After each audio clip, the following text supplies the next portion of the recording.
Hello students, welcome once again on my channel Krishna Singh Dev.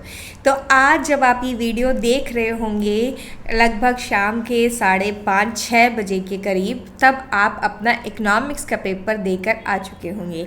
Economics का paper कैसा गया इसके बारे में हम बिल्कुल भी डिस्कस नहीं करेंगे। जैसा कि मैंने पहले पेपर्स में भी आपको बोला है कि जो एग्ज़ाम हो गया that is out of your control. You already studied this thing in business environment also, कि जो अनकंट्रोलेबल है उसके ऊपर हमें ध्यान नहीं देना है, हमें उसके ऊपर ध्यान देना है, कंट्रोलेबल के ऊपर ध्यान देना है।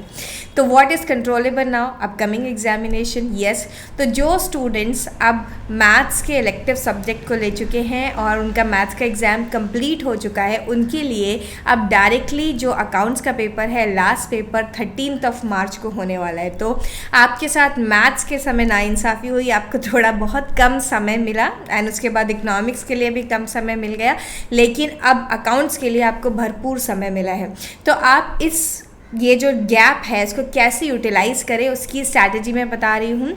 डिफरेंट वीडियो आने वाला है उन बच्चों के लिए जिनका बिजनेस स्टडीज़ का पेपर है ऑन फर्स्ट, तो उसकी स्ट्रैटेजी हम अलग से करेंगे। And there will be one more video for those students who are giving the business studies exam on 1 March, उनके लिए एक अलग से वीडियो आएगा। तो ये वीडियो स्पेसिफिकली उन स्टूडेंट्स के लिए है जिन्होंने अपना इलेक्टिव सब्जेक्ट मैथ्स लिया हुआ था, मैथ्स का पेपर ख़त्म हो गया, इकोनॉमिक्स का पेपर आज ख़त्म हो गया, अब हम अकाउंट्स की प्रिपरेशन करेंगे। काफ़ी सारा समय है, लेकिन ये गलती बिल्कुल ना करें कि इस समय को ऐसे ही गंवा दें और शुरुआत के जब 6-7 दिन निकल जाएं उसके बाद लास्ट में पैनिक करें। बिल्कुल नहीं, हम स्ट्रैटेजिकली अपनी प्रिपरेशन को जारी रखेंगे। तो चलिए लेट्स गेट स्टार्टेड एंड करते हैं पूरी तैयारी, पूरा शेड्यूल बना करके कि किस तरह किस दिन हमें क्या पढ़ना है। चलिए स्टूडेंट्स, लेट्स गेट स्टार्टेड। चलिए शुरुआत करते हैं अपनी प्लानिंग की। प्लानिंग मैंने यहाँ पर पूरी तरीके से चॉक डाउन करके रखी हुई है आप लोगों की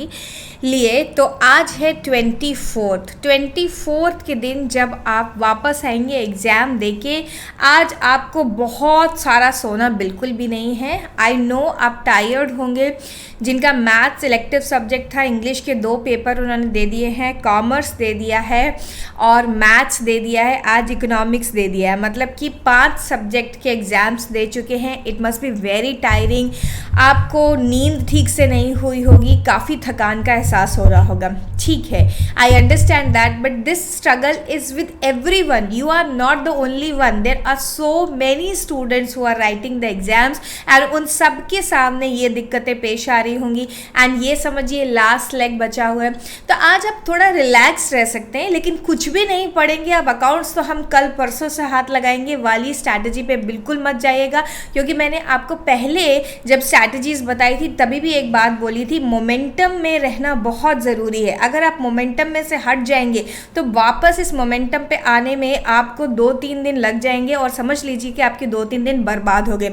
ये उन बच्चों ने भी फेस किया है जो फटाफट बिजनेस अपना इंग्लिश के बाद कॉमर्स का पेपर दे के आए थे और जैसे इकोनॉमिक्स के लिए, आई एम टॉकिंग अबाउट दो स्टूडेंट्स जिनका इलेक्टिव सब्जेक्ट मैथ्स नहीं था, जिनके पास बिजनेस स्टडी था, 6-7 दिन का जहाँ पर ही गैप मिला वो लोग स्लो डाउन हो गए थे and the preparation was not that great और not that with that speed। जिन्होंने ठीक से प्लानिंग नहीं करी, स्पेशली उनके लिए जिन्होंने अपना प्लान कर लिया था, उनका सब कुछ ठीक ठाक चल रहा था। तो बस मोमेंटम से हटना नहीं है, क्योंकि अभी आपकी बॉडी, आपका माइंड सब कुछ पूरी तरीके से तैयार है टू गिव 100%।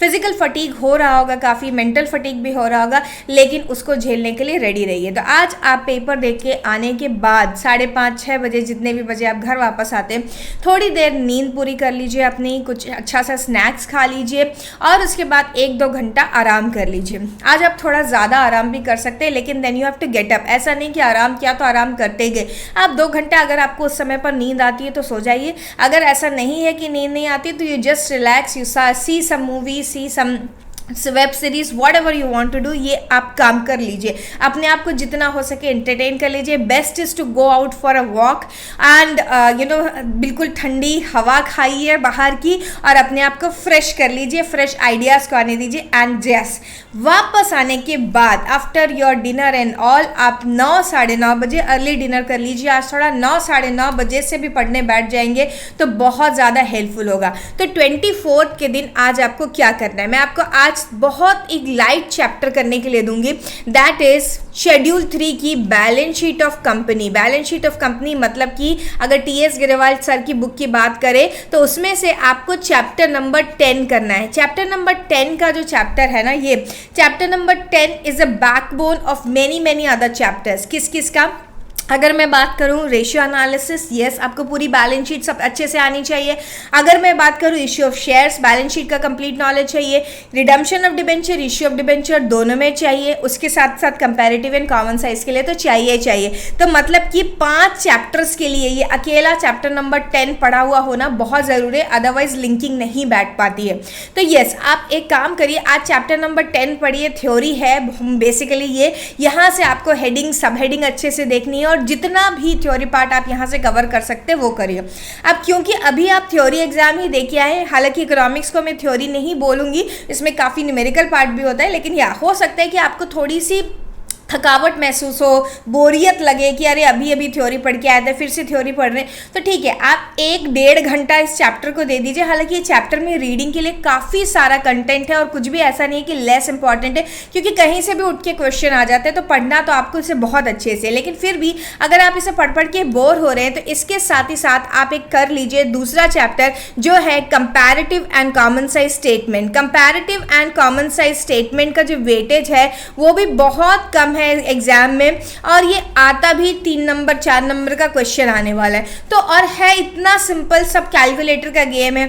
सीबीएसई के तो पोर्शन में से ये हट चुका है। अगर सीबीएसई स्टूडेंट्स के लिए पोर्शन में होता है तो उनको थोड़ा दुख देता है, क्योंकि यहाँ पे इतने सारे कैलकुलेशन होते हैं, बट आईएससी स्टूडेंट्स के पास तो कोई प्रॉब्लम ही नहीं होती है, because they have calculator. Okay, so comparative common size से कुछ क्वेश्चंस लगा लीजिए। कंपैरेटिव कॉमन साइज में भी देखिए कि थोड़ा डिफिकल्ट लेवल के क्वेश्चन आपने ऑलरेडी मार्क करे हुए होंगे अपनी बुक्स में कि क्या लेवल ऑफ क्वेश्चंस है, उनको देख लीजिए। तो अब आज का दिन का समय तो हो गया कि आज आपको कम से कम अपना टारगेट रखिए कि 3 घंटा मिनिमम 3 आवर्स तो आपको पढ़ना ही पढ़ना। उसके बाद आप सोने जाएंगे या पहले नींद अपनी पूरी कर लेंगे फिर उठ के पढ़ाई करेंगे। ओके, सो ये बात हो गई 24 की, जब आप काफ़ी थके हुए हैं फिर भी, लेकिन हमें टाइम वेस्ट नहीं करना है, कुछ ना कुछ तो जरूर पढ़ेंगे, थोड़ा आउटपुट जरूर निकालेंगे आज, क्योंकि मोमेंटम में बने रहना बहुत जरूरी है। अब अपनी असली वॉर जो शुरू हो रही है of ISC students who do not have business studies का पेपर ऑन 1 मार्च आपके सामने अब 25 से है जो दिन स्टार्ट हो चुके हैं।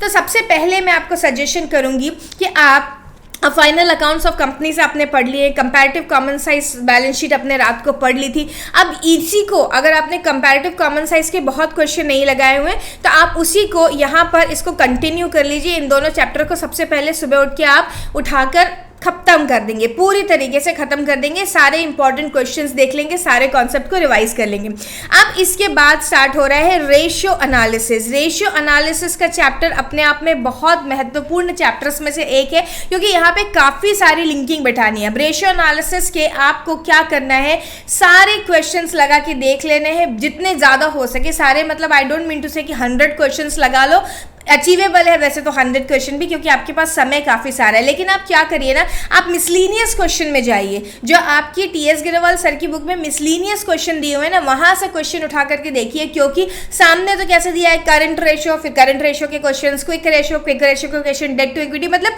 वहाँ पर आपको कंबाइंड क्वेश्चन नहीं मिल रहे, लेकिन मिसलीनियस क्वेश्चन में आपको कंबाइंड क्वेश्चन मिल रहे हैं। तो आपको क्वेश्चन उठा के करने चाहिए रेशियो एनालिसिस के मिसलीनियस क्वेश्चन से, जहाँ पे आपको कॉम्प्रिहेंसिव प्रॉब्लम्स मिलेंगी, जहां पर एक ही प्रॉब्लम में कई तरीके के रेशियोज आपसे पूछे गए हैं। तो आप यहाँ पहुँच जाइए और यहाँ से अपना सोल्यूशन करना स्टार्ट कर दीजिए। तो ये आ गया आपका 25 को आपको सारा दिन यही करनी है, रेशियो एनालिसिस के ऊपर काफ़ी ध्यान दीजिए आप। इसके बाद हम लोग पहुँच जाएंगे 26 पर। 26 के दिन आपको क्या करना है, 26 के दिन आपको पूरा ध्यान देना है अपने एक चैप्टर के ऊपर, which is your issue of shares अब इश्यू ऑफ चेयर्स का चैप्टर जो है ना काफ़ी बड़ा है एंड कई बच्चों के लिए काफ़ी दिक्कत वाला चैप्टर भी है। आपने सेक्शन ए में से एक चैप्टर कर लिया, ये चैप्टर नंबर 10। सेक्शन बी में से अभी तक मैं बता रही हूँ 26 तक क्या किया आपने, रेशियो एनालिसिस को फुल डे दिया। फुल डे आपको रेशियो एनालिसिस के क्वेश्चन लगाना है। फुल डे में आपने रेशियो एनालिसिस कर लिया 25 को, ओके। एंड यहाँ पर बचा हुआ जो कंपैरेटिव कॉमन साइज था वो भी कर लिया। अब आप 26 27 2 दिन सिर्फ इश्यू ऑफ शेयर्स के लिए लगा दीजिए बच्चों, क्योंकि 26 एंड 27 अगर आपने ये 2 दिन कर लिया, इनफैक्ट अगर आपको बहुत ही डिफिकल्ट लगता है तो आप इसके लिए तीसरा दिन भी दे सकते हैं, लेकिन मैं सजेस्ट नहीं करूंगी कि एक अकेले चैप्टर के ऊपर इतना ध्यान दीजिए। 2 दिन में आपको पूरे दे रही हूँ। अगर आपको कॉन्सेप्ट नहीं भी नहीं आता ना तो राइट फ्रॉम द स्क्रैच आप बुक उठा करके खुद पढ़ लीजिए, वहां से आपके कॉन्सेप्ट क्लियर होना शुरू हो जाएंगे। और जितने ज्यादा हो सकते हैं टारगेट बेस्ड स्टडी रखिए, जितने ज्यादा क्वेश्चन हो सकते हैं उतने ज्यादा क्वेश्चंस आप यहां से लगाइए। तो ये बात हो गई 26 एंड 27 को आपको इश्यू ऑफ शेयर करना है, इसके लिए आपको बैलेंस शीट के चैप्टर की जरूरत है, वो भी आपने कर लिया।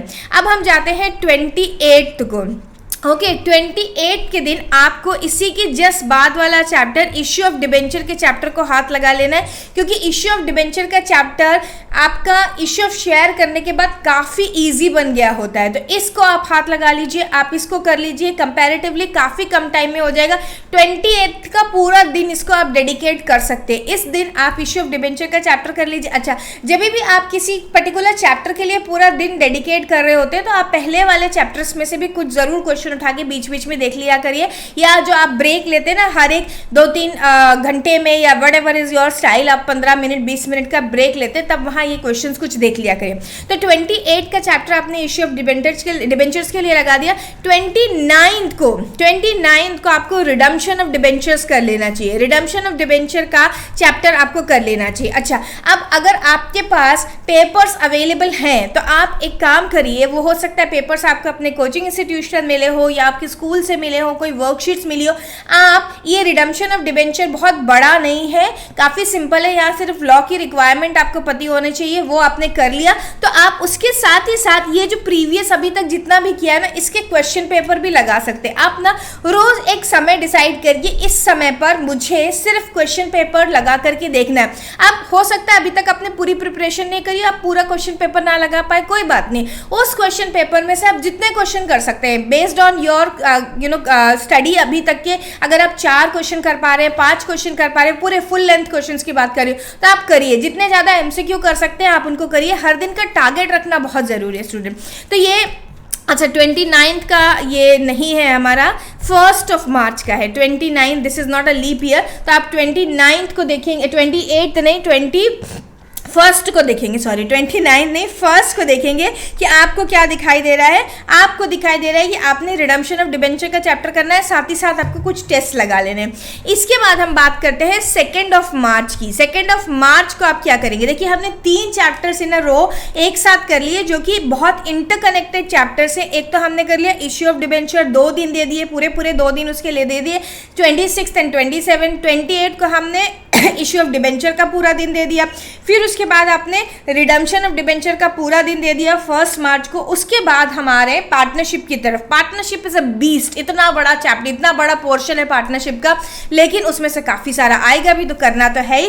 तो अगर आप 1-2 मार्च से आप शुरू करते हैं फंडामेंटल का चैप्टर जो है ना काफी बड़ा चैप्टर है और उसमें से काफी सारा वेटेज भी है, काफी सारा पूछा जाता है, ठीक है। तो फंडामेंटल का कॉन्सेप्ट और प्रैक्टिस पूरी तरह से कर लीजिए। पूरा दिन 2 मार्च का आप इसके लिए दे दीजिए, सारा दिन बैठ कर आपको करना है। अगर मुझे लगता है जरूरत पड़े तो इनफैक्ट आप क्या कर सकते हैं, नेक्स्ट डे पर भी जा सकते हैं, नेक्स्ट डे के दिन चले जाइए और वहां से भी इसको कर लीजिए, ओके। है तो आप 3 मार्च का भी आधा दिन इसको दे सकते हैं, because this is very important chapter. 1.5 day you can give to fundamental का chapter on the next day also. तो देखिए एक स्टूडेंट, एक बार फिर से क्विक रिकैप करा देती हूँ मैं आपको क्या करना है। 24 को आने के बाद, मतलब आज के दिन आप क्या कर रहे हैं, you are completing your final accounts of the company and comparative common size के जितने क्वेश्चन हो सकते हैं लगा लीजिए। अगर आज आप बहुत ज़्यादा नहीं पढ़ पाए हैं तो कल सुबह उठ करके, मतलब कि 25 को आप इन्हीं दोनों चैप्टर को कंटिन्यू कर लीजिए। फिर जो दिन बचा हुआ है उसमें रेशियो एनालिसिस पूरा दिन 25 का रेशियो एनालिसिस के लिए डेडिकेट करिए। 26 एंड 27 के 2 दिन आपको इश्यू ऑफ शेयर्स के लिए डेडिकेट करने हैं। अगर आपने ये चैप्टर पहले पढ़ा भी नहीं है तो छोड़ के चले जाते हैं कि गलती बिल्कुल नहीं करना कि ये तो मेरे बस का नहीं। अरे तुम्हारे पास इतने दिन है, तुम्हारे पास इतने सारे दिन इसीलिए मिले हुए हैं कि जो नहीं आता उसको पॉलिश करो, उसको ब्रशअप करके जाओ। फिर इसके बाद 28 का पूरा दिन आपको इश्यू ऑफ डिबेंचर के लिए लगाना है। 1 मार्च का दिन आपको रिडम्पशन ऑफ डिबेंचर के लिए लगाना है। एंड साथ ही साथ हर दिन आपको ये कोशिश करनी है कि आप जितने हो सकते हैं उतने पेपर्स लगा करके देख लीजिए। देन 2 मार्च को आपको फंडामेंटल ऑफ पार्टनरशिप का चैप्टर करना है। जितने ज़्यादा हो सकते हैं उतने ज़्यादा क्वेश्चन कर लीजिए, कॉन्सेप्ट पूरे सब अच्छे से पढ़ लीजिए क्योंकि ये बड़ा चैप्टर है, बहुत सारे कॉन्सेप्ट है। अगर आप एक दिन में इसे समेट नहीं पा रहे हैं तो 3 मार्च का भी आधा दिन, लेकिन only half day you will give, half day इसको दे दीजिए। इसके बाद आते हैं हम 3 मार्च का रिमेनिंग पार्ट, मतलब कि second half of the day. 3 मार्च का second half of the day में आप अपना चैप्टर है जो एडमिशन का स्टार्ट कर लेंगे। Again admission is a big chapter क्योंकि एडमिशन के अंदर बहुत सारे कॉन्सेप्ट आते हैं।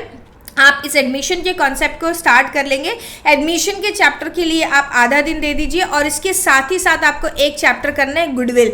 गुडविल का चैप्टर वैसे अलग से पढ़ने की दरकार नहीं होती क्योंकि गुडविल काफ़ी जगह कंबाइंड हो जाता है, लेकिन फॉर्मूलाज वगैरह आपको रिवाइज करने पड़ेंगे। एंड स्पेशली जो एडजस्टमेंट्स होते हैं गुडविल के क्वेश्चंस में, जो पुराने एडजस्टमेंट के साथ क्वेश्चन आते हैं उनको आप बहुत अच्छे से देख लेंगे तो सारे के सारे इलिस्ट्रेशन अनसॉल्व क्वेश्चन आपको देख लेने, अनसॉल्व क्वेश्चन आपको देख लेने। तो एडमिशन गुडविल साइमल्टेनियसली चलने दीजिए।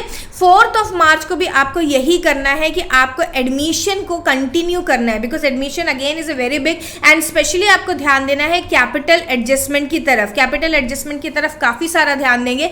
4 मार्च का भी हाफ डे, मतलब इन दोनों चैप्टर्स के लिए भी मैं आपको 1.5 डे दे रही हूँ, ठीक है। फिर 4 मार्च का जो सेकेंड हाफ बचा हुआ है, आपका सेकेंड हाफ जो बचा हुआ है वहां से आप करिए। अगर आपका यहाँ ओवरलैपिंग हो गया, मतलब कि 3 मार्च से आप कंटिन्यू करा, आधा दिन में आपका खत्म नहीं हो पाया था, फंडामेंटल आपने आधे से ज़्यादा दिन उसमें लगा दिया, फिर एडमिशन किया, तो आप 4 मार्च का पूरा दिन भी ले सकते हैं एडमिशन एंड गुडविल को खत्म करने के लिए। मैं यहाँ पे 4 मार्च या 5 मार्च लिख देती हूँ, 4 या 5 March depending on your speed and कितने क्वेश्चन आपने कवर किए। अब यहाँ पर आप जो चैप्टर स्टार्ट करेंगे रिटायरमेंट एंड डेथ। अब ये रिटायरमेंट एंड डेथ, देखो रिटायरमेंट एंड डेथ के चैप्टर ऑलमोस्ट सिमिलर है। डेथ में सिर्फ आपको एक कैलकुलेशन अलग से करनी है कि पीएनएल सस्पेंस में कितना जाएगा। तो रिटायरमेंट एंड डेथ का चैप्टर यहाँ पर आप खत्म करने की कोशिश करेंगे 4 एंड 5 मार्च के दिन। भले ही आपको इसके लिए बहुत ज़्यादा समय देना पड़ जाए, आपको रात में ज़्यादा जगना पड़ जाए, लेकिन पॉजिटिवली 4th एंड 5th के अंदर आप ये दोनों चैप्टर खत्म कर देंगे। और यहाँ पर capital adjustment in the case of retirement पे ध्यान दीजिए, कैसे हम लोग प्रॉफिट ऑफ डिसीज पार्टनर निकालते हैं, वो सब के ऊपर आपको अच्छे से ध्यान देना है। फिर आपका एक लास्ट चैप्टर बचा हुआ है डिसोल्यूशन। तो 6 मार्च पे अगर आपका कुछ बचा खुचा यहाँ से है तो उसके क्वेश्चन सिर्फ प्रैक्टिस करिए, एक पेपर लगा लीजिए। अभी तक आपका काफ़ी सारा पोर्शन खत्म हो चुका है, तो यहाँ पर आप ये इन सारे चैप्टर्स में से कुछ का एक पेपर कर लेंगे और फिर उसके साथ ही साथ आप कर लेंगे डिसोल्यूशन का चैप्टर। ये हो गया आपका डिसोल्यूशन का चैप्टर यहाँ पे। तो मतलब 6 मार्च तक पहुँचते पहुँचते आपका काफ़ी सारा पोर्शन जो है वो कवर हो चुका है। अब हम बात कर रहे हैं 7 मार्च की। 7 मार्च के दिन हमारे पास कैश फ्लो का चैप्टर हमें स्टार्ट कर देना चाहिए। ये हमारा कैश फ्लो का चैप्टर है। कैश फ्लो के चैप्टर के अंदर काफ़ी मेहनत लगने वाली है, बड़े क्वेश्चंस होते हैं, कॉन्सेप्ट आपको पूरा रिवाइज करना है। कैश फ्लो के लिए पूरा का पूरा दिन यहाँ पर आपको डेडिकेट करना है। अब हम आ गए 8 मार्च को। 8 मार्च के दिन भाई हो सकता है कि आपकी बिल्कुल भी पढ़ाई ना हो। क्यों ना हो? क्योंकि ये होली का दिन है। तो होली के दिन हो सकता है कि माहौल नहीं हो घर में पढ़ने का, या घर से बाहर इतना कुछ हो रहा है तो आपका भी मन कर रहा है कि जाके होली खेल ले। अब ये कॉल आपको लेनी है कि आपको खेलना है कि नहीं खेलना है। मेरा सजेशन तो रहेगा कि होली जो है हर साल आने वाली है, लेकिन फिर भी आपका बहुत ही दिल कर रहा है तो चले जाइए, थोड़ी देर के लिए बाहर चले जाइए, हो आइए, लेकिन बीमार नहीं पड़ना है। किसी भी केमिकली लोडेड कलर्स का यूज़ नहीं करना है कि कहीं कुछ हो गया तो पता चला अगले 4 दिन बीमार पड़े रहे, इतना पानी और वो होता है। मेरा सजेशन तो रहेगा कि आप घर से बाहर नहीं निकले, लेकिन फिर भी घर बैठ के भी हो सकता है उतनी पढ़ाई नहीं हो पाए, तो हाफ दिन यहाँ मिलेगा, हाफ डे मैं बोल रही हूँ यहाँ पे मिलेगा, क्योंकि काफ़ी सारा दिन यहाँ ज़रूर बर्बाद हो सकता है आपका। बीच में फेस्टिवल आ गया है तो एंड बहुत हो हल्ला होता है बाहर, तो पढ़ाई में उतना मन नहीं लग पाता है। तो आपको फिर भी एक ऐसा समय चुनना है जबकि शोर शराबा सब कम हो गया हो, लोग मेलो डाउन हो गए हो, और तब आप पढ़ने बैठ जाए, मतलब शाम का समय। आप चाहिए तो इस दिन ना रिवर्स साइकिल कर लीजिए, मतलब दिन में बहुत सो लीजिए, जब बहुत शोर हो रहा है बाहर और मन भी नहीं लग रहा है पढ़ने में, उस समय आप काफ़ी सारी नींद निकाल दीजिए और शाम से पढ़ने के लिए बैठिए और रात तक काफ़ी देर तक पढ़ाई कर सकते हैं। तो हाफ डे अगेन आपको कैश फ्लो के लिए मिल गया। अब हम लोग एग्जाम के काफ़ी नज़दीक आ गए 9। अब मैं एक बात बोलूँगी, अब अभी तक आपके सारे के सारे चैप्टर्स खत्म हो चुके हैं। 9th 10th 11th and 12th, ये 4 दिन, लास्ट के 4 दिन जो आपके बचे हुए ना, यहाँ पे आपको सिर्फ और सिर्फ एक काम करना है, that is paper solving. Paper solving के साथ ऑटोमेटिकली आपने जो जो पहले पढ़ा है उसका रिवीजन होता जाता है, क्योंकि अगर आप पेपर सॉल्व करने बैठेंगे, पूरे 80 मार्क्स पेपर आप सॉल्व करने के लिए बैठेंगे और फिर अपने आप को रिव्यू करेंगे कि कैसा रहा, और आप देखेंगे कि क्या क्या चीज़ें मुझे नहीं करना है। अब वो हो सकता है रेशियो एनालिसिस चैप्टर में से एक क्वेश्चन आपको करना नहीं आया, हो सकता है आपका इश्यू ऑफ शेयर्स का क्वेश्चन ठीक नहीं बना, हो सकता है आपने एडमिशन में गड़बड़ कर दी, हो सकता है आपने डिसोल्यूशन में गड़बड़ कर दी।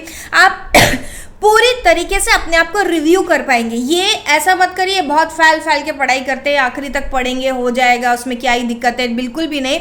आप लास्ट में 4 दिन डेडिकेट करिए ओनली फॉर पेपर सॉल्विंग। पहले भी आप पेपर सॉल्व कर रहे थे लेकिन पूरा पेपर सॉल्व नहीं कर पा रहे थे, क्योंकि तब तक आपका पोर्शन सारा कंप्लीट नहीं हुआ था। अब सारा पोर्शन कंप्लीट हो चुका है, तो लास्ट के 4 days only and only for paper solving रखिए, और फिर देखिए आपकी प्रिपरेशन कैसे बूस्टअप होती है स्टूडेंट। ये है फुल प्रूफ प्लान। एक प्लानिंग ज़रूर होनी चाहिए आपके पास। आप मेरा प्लान नहीं मानना चाहते मत मानिए, ये कोई पत्थर की लकीर नहीं है कि आपको मेरा प्लान मानना है। आप अपना खुद का प्लान भी बना सकते हैं, लेकिन ये प्लान हाथ में होना बहुत ज़रूरी है। Otherwise every day the same story is going to be repeated. You will get up in the morning, you will think आज क्या करना है, सोचते सोचते ही 1 आध घंटा निकल जाएगा। 10 बजे से पढ़ लेते हैं, 11 बजे से पढ़ लेते हैं, अच्छा चलो लंच के बाद पढ़ लेते हैं, थोड़ी देर सो जाते हैं, खाना खाने के बाद नींद आ रही है, शाम से पढ़ लेते हैं। ऐसे करते करते यूं चुटकी में दिन निकल जाएंगे, पता भी नहीं चलेगा, और आपका एग्जाम का दिन सर पे आ जाएगा और फिर होगा पैनिक। और अकाउंट्स का पेपर आपको एक अपॉर्चुनिटी देता है 100 on 100 मार्क्स लेके आने के लिए।